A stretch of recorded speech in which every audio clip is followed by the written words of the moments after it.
നമുക്കറിയാം, നമ്മുടെ രാജ്യം ഇന്ന് ഫാസിസ്റ്റ് ശക്തികളുടെ കൈകളിൽ നിലനിർത്താനുള്ള പോരാട്ടമാണ് നടക്കുന്നത്. ആ പോരാട്ടത്തെ പരാജയപ്പെടുത്തി മതേതര ജനാധിപത്യ ശക്തികളുടെ വിജയം ഉറപ്പാക്കാനുള്ള പരിശ്രമത്തിലാണ് ഇന്ത്യൻ നാഷണൽ കോൺഗ്രസും UDF-ഉം ഇന്ന് നിലനിൽക്കുന്നത്.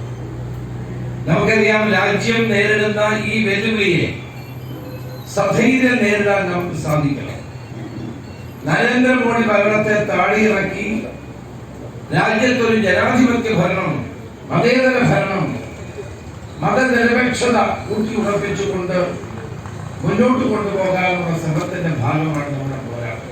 മത്സരിക്കണമെങ്കിൽ അവർക്ക് ദേശീയ അംഗീകാരം ഉണ്ടാകണം.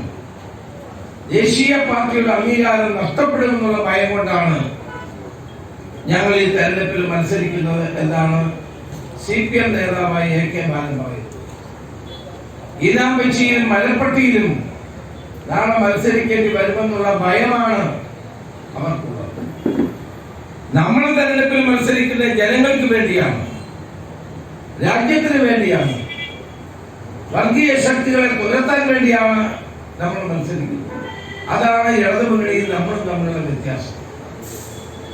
അപ്പോൾ ഇടതുമുന്നണി തെരഞ്ഞെടുപ്പിൽ നിൽക്കുന്നത് അവരുടെ ചിഹ്നം സംരക്ഷിച്ച് ദേശീയ പാർട്ടിയുടെ മേൽവിലാസം നിലനിർത്താൻ വേണ്ടി മാത്രമാണ്. നമ്മൾ മത്സരിക്കുന്നത് രാജ്യത്തിന്റെ മതേതരത്വത്തെ സംരക്ഷിക്കാനും ജനാധിപത്യത്തെ സംരക്ഷിക്കാനും വേണ്ടിയിട്ടാണ്.